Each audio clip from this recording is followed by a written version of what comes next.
queridos, vamos abrir a palavra de Deus no Evangelho de Jesus Cristo, conforme o relato de João, capítulo 6. João, capítulo 6.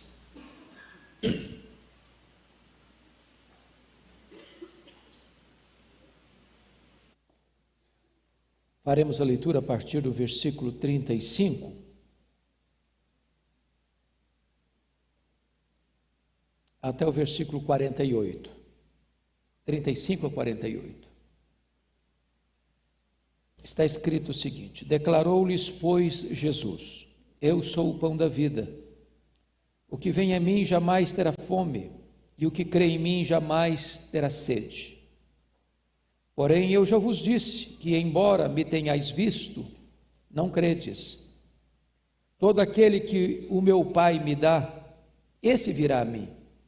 E o que vem a mim, de modo nenhum o lançarei fora. Porque eu desci do céu não para fazer a minha própria vontade, e sim a vontade daquele que me enviou. E a vontade de quem me enviou é esta: que nenhum eu perca de todos os que me deu. Pelo contrário, eu o ressuscitarei no último dia.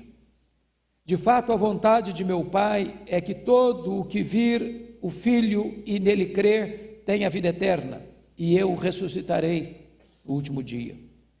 Murmuravam, pois, dele os judeus, porque dissera: eu sou o pão que desceu do céu. E diziam: não é este Jesus, o filho de José? Acaso não lhe conhecemos o pai e a mãe? Como, pois, agora diz: desci do céu? Respondeu-lhes Jesus: não murmureis entre vós. Ninguém pode vir a mim se o Pai que me enviou não o trouxer, e eu o ressuscitarei no último dia. Está escrito nos profetas: e serão todos ensinados por Deus. Portanto, todo aquele que da parte do Pai tem ouvido e aprendido, esse vem a mim. Não que alguém tenha visto o Pai, salvo aquele que vem de Deus. Este o tem visto. Em verdade vos digo: quem crê em mim tem a vida eterna. Eu sou o pão da vida. Amém. Eu gostaria de hoje conversar um pouco com vocês sobre o tema a graça, o fundamento da salvação. Parece-nos, e estou até mesmo seguro disto, de que a verdade insofismável da Escritura, de Gênesis a Apocalipse, é que Deus salva pecadores por sua graça, para a sua glória. De capa a capa a Bíblia ensina isso. Os patriarcas, os profetas, os apóstolos, os pais da igreja, os reformadores, os puritanos, os peregrinos que vieram para a Nova Inglaterra para estabelecer escolas e plantar igrejas, os avivalistas, a igreja contemporânea entende isso, que a salvação é uma obra soberana de Deus. Isso traz tanto descanso para o nosso coração. É bem verdade que não tem sido esse o entendimento de todos os cristãos ao longo dos tempos. Alguns debates acirrados aconteceram em torno deste assunto. Lá no quinto século, Agostinho debateu com Pelágio sobre esse assunto. No período da Reforma, Lutero debateu com Erasmo de Roterdã sobre esse assunto. No século XVII, no Sino de Dort, na Holanda, esse assunto veio à tona outra vez. Mas nós entendemos, à luz das Escrituras, meus irmãos, que a salvação é uma obra soberana de Deus. Pastor Arival, no último domingo que aqui estive pregando, no período da tarde, falou sobre a questão do monergismo e do sinergismo. Nós entendemos que a salvação não é uma obra de Deus e nossa, onde Deus faz uma parte e nós cooperamos com outra, mas a salvação é uma obra exclusiva de Deus. Ele planejou, Ele executou, Ele consumará. É Ele quem escolhe, É Ele quem chama, é Ele quem justifica, é Ele quem santifica, é Ele quem glorifica. De alfa a ômega, de A a Z, a salvação é uma obra de Deus. E eu gostaria então de, à luz desse texto, ver aqui a soberania de Deus na salvação. Então, notem comigo que 5 verdades podem ser extraídas desta passagem. A primeira delas é a depravação total. O homem é totalmente incapaz de vir a Cristo por si mesmo. Vejam vocês comigo o verso 36. Você pode ler o 36 comigo? Vamos juntos? Porém, eu já vos disse que, embora me tenhais visto, não credes. Não credes. Lá no sínodo de Dort, em 618, 619, foi cunhada esta expressão chamada depravação total. Quando eles chamaram de depravação total, eles não estão dizendo que você e eu, ou que o homem pecador, está depravado no sentido máximo, no sentido de que todo ser humano chegou ao fundo do poço. Você tem gente moralmente vivendo uma vida aceitável, são bons cidadãos, bons pais, boas mães, bons filhos, bons patrões, bons empregados, até bons religiosos. Porém, quando eles falam de depravação total, significa que todas as áreas da nossa vida foram atingidas pelo pecado. A nossa razão, a nossa emoção e a nossa vontade. Em outras palavras, o pecado afetou plenamente e amplamente toda a nossa vida. A queda dos nossos primeiros pais não foi um pequeno arranhão. O homem não está apenas machucado, o homem está morto nos seus delitos e pecados. E desta maneira, irmãos, o homem por si só não pode vir a Cristo, primeiro, porque de fato ele está morto em seus delitos e pecados. É isso que Paulo diz em Efésios 2:1. Ele nos deu vida estando nós mortos. Um morto não sente, um morto não reage, um morto não decide. Ou alguém lhe dá vida, ou ele não pode fazer nada por si mesmo.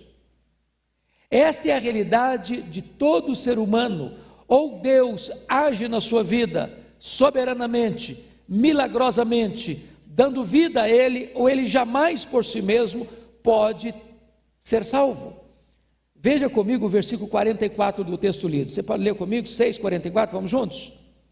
Ninguém pode vir a mim se o Pai que me enviou não o trouxer, e eu ressuscitarei no último dia. Ou seja, a impossibilidade humana é total. Ninguém.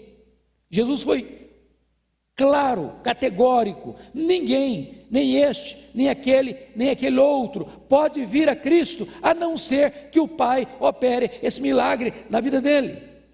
Mas, em segundo lugar, o homem não pode escolher a salvação, porque a Bíblia diz que ele está cego espiritualmente. Segundo Coríntios 4:4 diz que o diabo cegou o entendimento, não foram os olhos, o entendimento. Meus irmãos, é impressionante isso.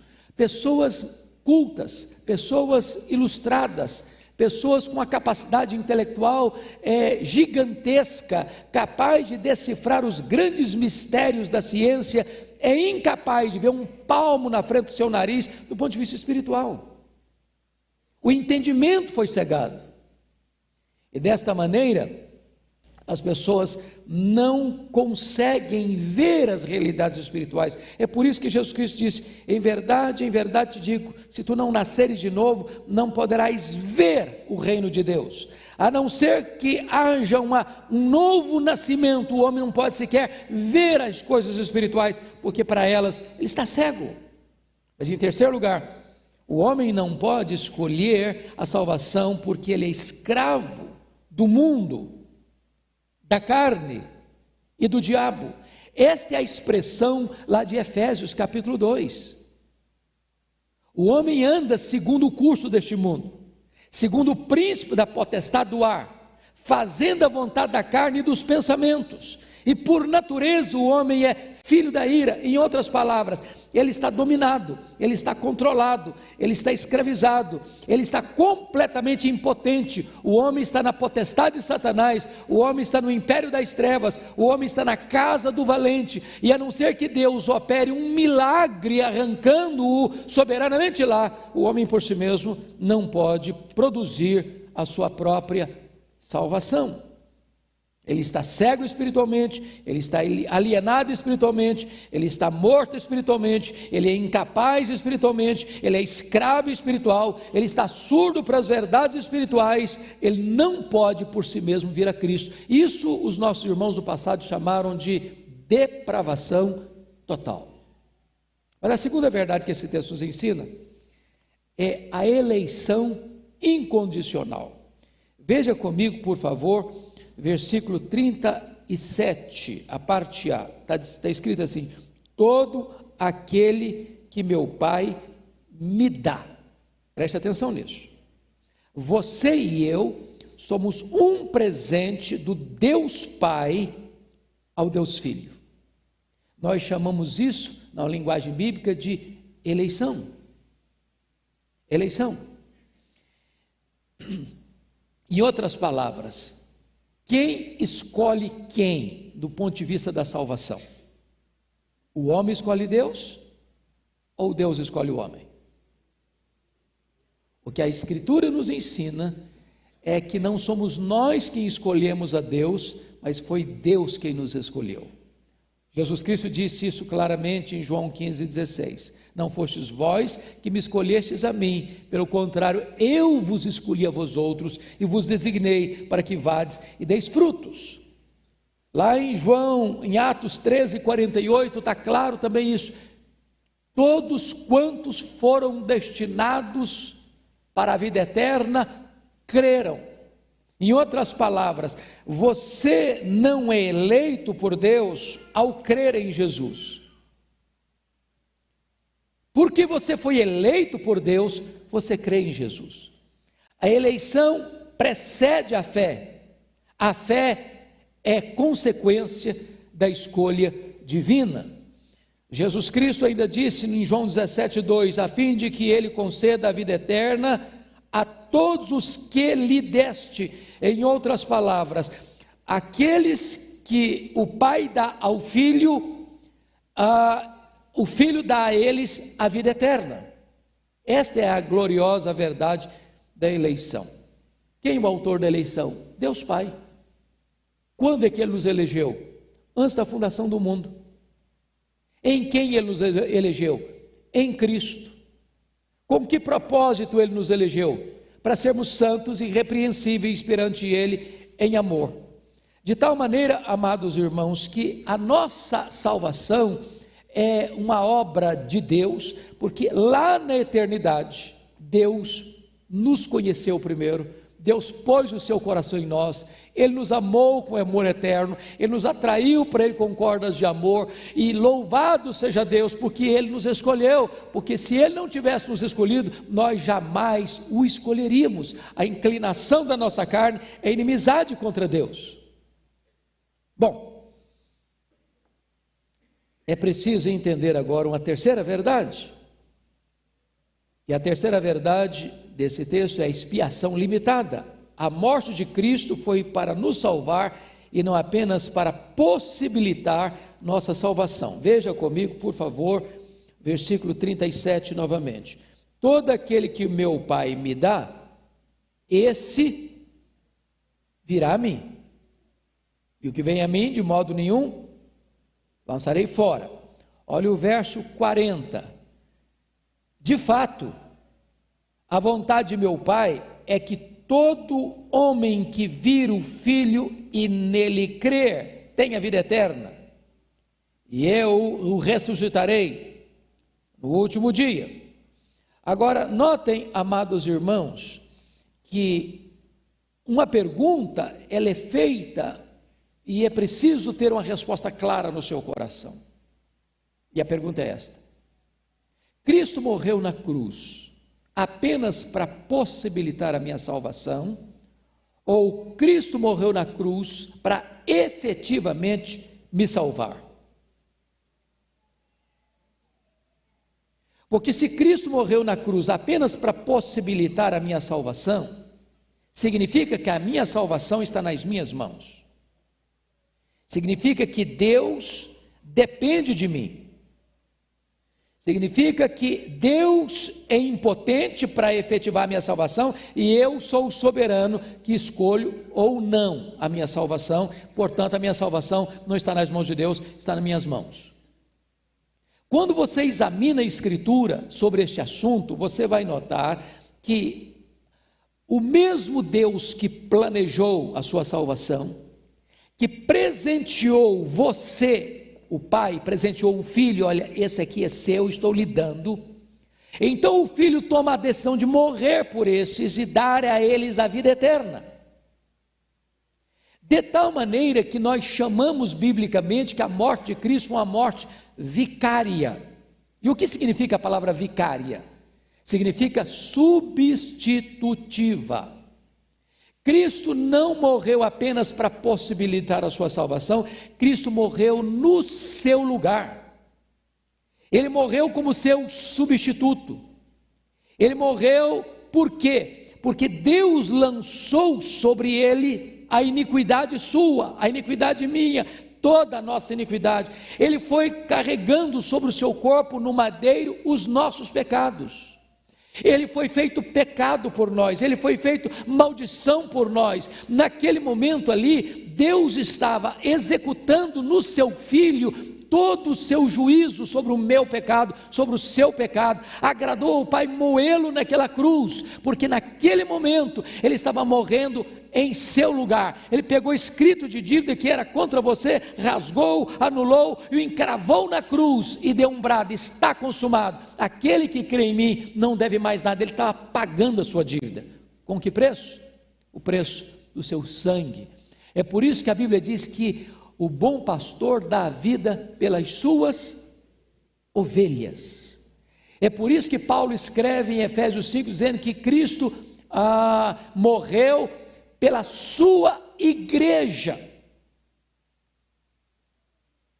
É por isso que Paulo escrevendo, Lucas escrevendo o discurso de Paulo em Atos 20, 28, diz que ele comprou a igreja com o seu próprio sangue, ou o sangue do seu Filho. Então entenda isso, Cristo morreu em seu lugar, em seu favor, como seu substituto, como seu fiador. É por isso que você que foi eleito por Deus, é por isso que você que estava morto e recebeu vida, não pode perecer, porque a penalidade que você devia sofrer, Jesus Cristo sofreu por você lá naquela cruz. É por isso que Paulo chega a dizer em Romanos 8:1, já nenhuma condenação há mais para aqueles que estão em Cristo Jesus, nosso Senhor. Meus amados irmãos, é tão glorioso entender isso, porque a Escritura é muito clara em nos informar isso. Cristo morreu pelos nossos pecados, segundo as Escrituras. Aquele que não conheceu o pecado, ele foi feito pecado por nós, para que nele nós fôssemos feitos justiça de Deus. No momento em que você entende que Cristo morreu por você, em seu lugar, e que Deus puniu nele o seu pecado, aplicou nele o golpe da lei que devia cair sobre você, então isso traz um descanso para a sua alma, um descanso para a sua alma. Então vamos entender uma quarta verdade nesse texto. Primeiro, depravação total. Segundo, eleição incondicional. Terceiro, expiação limitada às ovelhas, à igreja. Quarto, graça irresistível. Olha comigo o versículo 37 de novo. Vamos ler novamente o 37. Vamos lá? Todo aquele que o Pai me dá, esse virá a mim. Então só pega aqui. Quantos que o Pai dá que vem a Cristo? Todo. Em outras palavras, esse projeto não pode ser frustrado no meio do caminho. O Pai escolhe, Cristo morre, o Pai chama. Todo que o Pai me dá, esse virá a mim. Isso significa que o chamado é eficaz, que a vocação é irresistível. Mas como assim? Jesus Cristo disse assim: eu conheço as minhas ovelhas, eu dou a elas a vida eterna. As minhas ovelhas ouvem a minha voz e me seguem. Eu dou a elas a vida eterna, e ninguém as arrebatará das minhas mãos. Lá na oração sacerdotal, Jesus diz: eu agora intercedo por aqueles que ainda hão de crer em mim. É claro, Jesus estava orando pelos discípulos no cenáculo, e agora ele estava orando por você e por mim, por todos aqueles que haveriam de crer nele, ou seja, pela sua igreja. E aí você percebe o seguinte: um dia você ouviu o Evangelho. Se eu pudesse ouvir cada um aqui, cada um teria sua própria experiência para contar. Como é que foi a sua conversão? Alguns nasceram num berço cristão e sempre cresceram debaixo dessa instrução, talvez nem saiba identificar qual foi o dia exato. Outros sabem o dia, a hora, o local. Estava ouvindo um sermão, estava ouvindo uma música, um hino, estava lendo um folheto, assistindo um programa de televisão, programa cristão, lendo um livro, numa conversa pessoal com alguém. Nesse momento, você que era ovelha de Cristo, as minhas ovelhas ouvem a minha voz, me seguem, o Espírito Santo foi lá, tirou o tampão dos seus ouvidos, o Espírito Santo foi lá e tirou a venda dos seus olhos, o Espírito Santo foi lá e pegou o seu coração de pedra, transformou e tirou e deu para você um coração de carne. O Espírito Santo foi lá e mudou as disposições íntimas da sua alma, e você que estava morto, agora você recebeu nova vida, você foi ressuscitado espiritualmente. Você que estava perdido foi achado. Você que estava na casa do valente foi tirado de lá. Você que estava no império das trevas foi arrancado para o reino da luz. Você que estava na casa do valente, Jesus chegou lá, amarrou o valente, tirou a armadura dele e tirou você da potestade dele, e agora você está no reino de Deus. Oh, amados irmãos, a obra da graça de Deus é perfeita, perfeita. Então, aqueles a quem Deus escolhe, por quem Cristo morre, esses são chamados e chamados eficazmente. Você pode ler o versículo 65 comigo, desse mesmo texto de João 6? Pode ler? Vamos juntos? E prosseguiu: por causa disto é que vos tenho dito, ninguém poderá vir a mim se pelo Pai não lhe for concedido. Então preste atenção nisso. Não sou eu que me entrego, é Ele que me chama. Às vezes nós usamos determinadas expressões muito engraçadas até. Por exemplo, quando eu encontrei a Cristo, a minha vida mudou. Bom, mas Jesus nunca esteve perdido para você encontrá-lo. Quem estava perdido era você. Então talvez a gente pudesse melhorar o vocabulário. Quando Cristo me encontrou, eu estava perdido. É Ele quem procura você, é Ele quem chama você, é pelo Pai que você vai a Ele, e quando Ele encontra você, Ele dá vida eterna a você. Quando você crê nele, você recebe a vida eterna. Olha o versículo 47, vamos ler o 47 comigo, vamos juntos? Em verdade vos digo, quem crê em mim, tem a vida eterna. Mas quem é que crê nele? Aquele que o Pai traz. Ninguém pode ir a ele se o Pai não trouxer. Então, isso significa uma coisa, amados irmãos: a salvação é uma obra soberana de Deus. Romanos 8,30 diz assim: aos que Deus predestinou, a esses Deus também chamou. Aos que Deus chamou, a esses Deus também justificou. Aos que Deus justificou, a esses Deus também glorificou. Em outras palavras, desde o plano lá na eternidade até a glorificação na segunda vinda de Cristo, tudo é obra de Deus. Isso traz descanso para nós, traz descanso para o nosso coração. A vocação é eficaz. Deus chama, e chama eficazmente. Chama na rua, chama no hospital, chama no bar da esquina, chama no campo de futebol, chama dentro de casa, chama aqui dentro da igreja, Ele chama. Aos que Deus escolheu, quando são chamados, eles ouvem essa voz. Agora vamos entender uma expressão, só para você não ficar com o coração pesado. Quando nós falamos que a graça é irresistível, não significa dizer que o eleito de Deus, ao ouvir o Evangelho pela primeira vez, necessariamente vai crer. Quando os nossos irmãos grafaram essa expressão graça irresistível, eles estão querendo dizer que aqueles que Deus escolheu, por quem Cristo morreu e que são chamados eficazmente, não poderão resistir permanentemente e finalmente. O plano de Deus não pode ser frustrado. Esses hão de se render. Muitos na infância, outros na adolescência, outros na fase adulta, outros na velhice, outros no leito da enfermidade, mas vão se render. De tal maneira que Deus nunca vai ficar numa situação de constrangimento. Eu planejei, mas não aconteceu. Bom, então deixa eu concluir.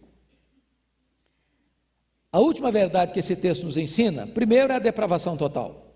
Segundo é a eleição incondicional. Terceiro é a expiação limitada. Quarto é a graça irresistível. A quinta verdade é a perseverança dos santos. Olha comigo mais uma vez o verso 37, vamos juntos? Todo aquele que o Pai me dá, esse virá a mim, e o que vem a mim, de modo nenhum o lançarei fora. O que vem a mim, o que acontece? De modo nenhum eu lançarei fora. Jesus abriu alguma exceção aqui? Não abriu. Dá uma olhadinha comigo no verso 39, vamos juntos? E a vontade de quem me enviou é esta, que nenhum eu perca de todos os que me deu. Pelo contrário, eu ressuscitarei no último dia. Verso 40, vamos juntos? De fato, a vontade de meu Pai é que todo homem que vira o Filho e nele crer, tenha a vida eterna, e eu ressuscitarei no último dia. 47, vamos de novo? Em verdade vos digo, quem crê, tem a vida eterna. Deixa eu fazer uma pergunta de língua portuguesa. Versículo 47, em verdade vos digo, quem crê, o que tem? A vida eterna. Está em que tempo esse verbo aqui tem? Está no passado? Está no futuro? Está no presente do indicativo. Por exemplo, eu tenho essa Bíblia na minha mão. Eu não tive lá ontem, eu não terei amanhã, eu tenho. Quem está dizendo isso? Jesus. Você acha que ele poderia mentir para você? Se ele está dizendo que se eu creio nele, eu tenho a vida eterna, o que é que eu tenho mesmo? A vida eterna. Ah, mas se eu fizer por onde? Não, ele não está dizendo isso. Não é mérito meu, é dádiva dele.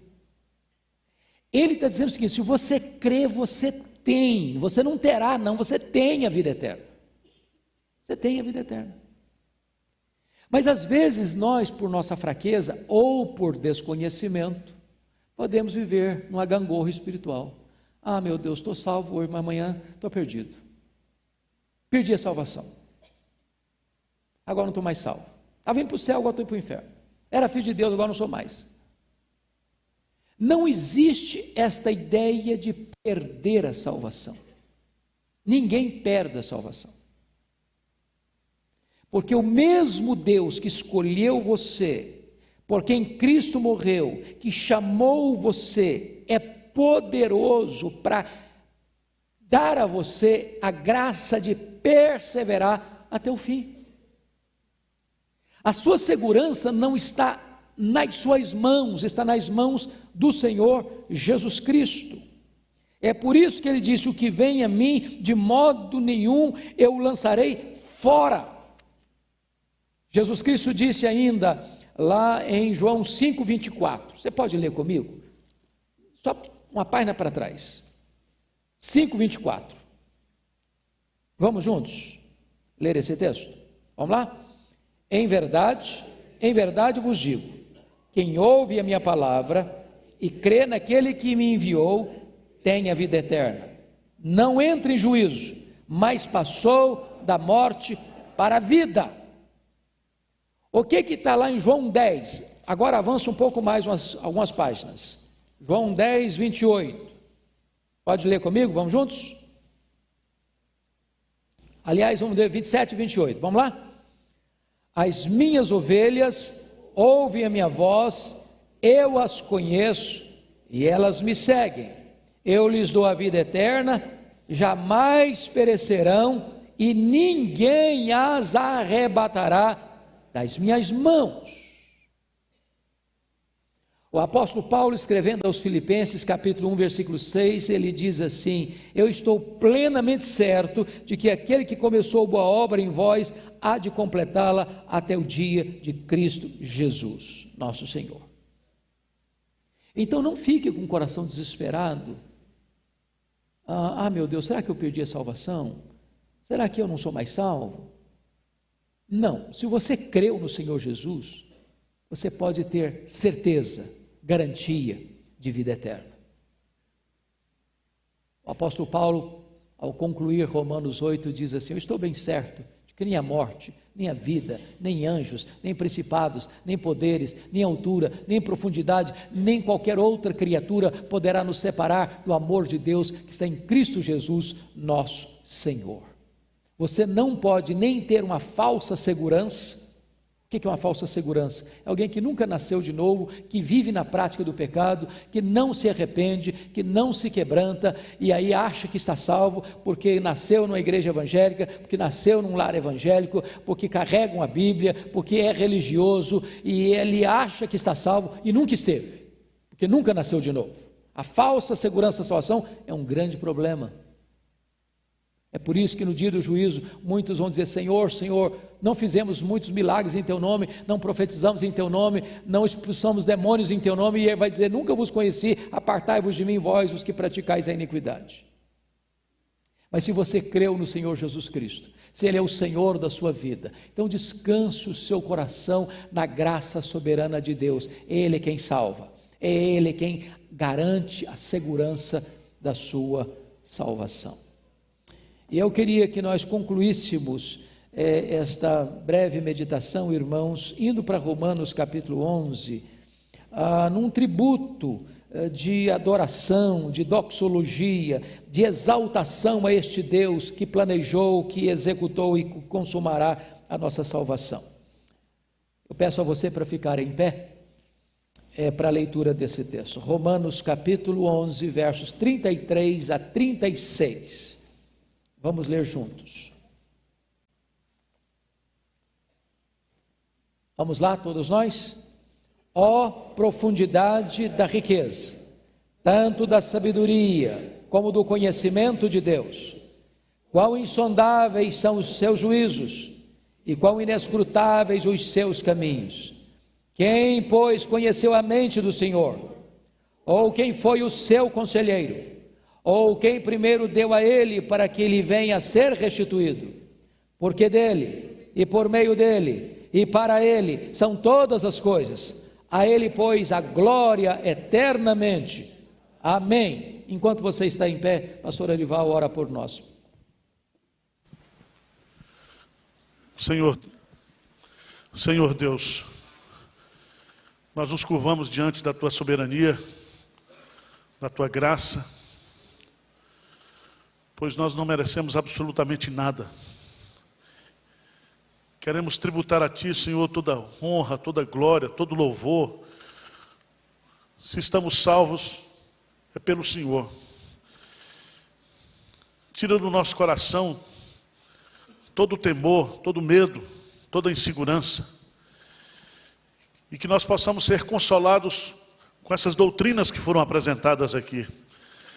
Doutrinas emanadas das Escrituras Sagradas, os lábios de Jesus. E que a nossa fé, que o nosso coração possa descansar nisso, Senhor. Exclusivamente nisso. Somente as Escrituras Sagradas. Somente a graça, somente a fé. Somente para a Tua glória. Nós oramos em nome de Jesus. Amém.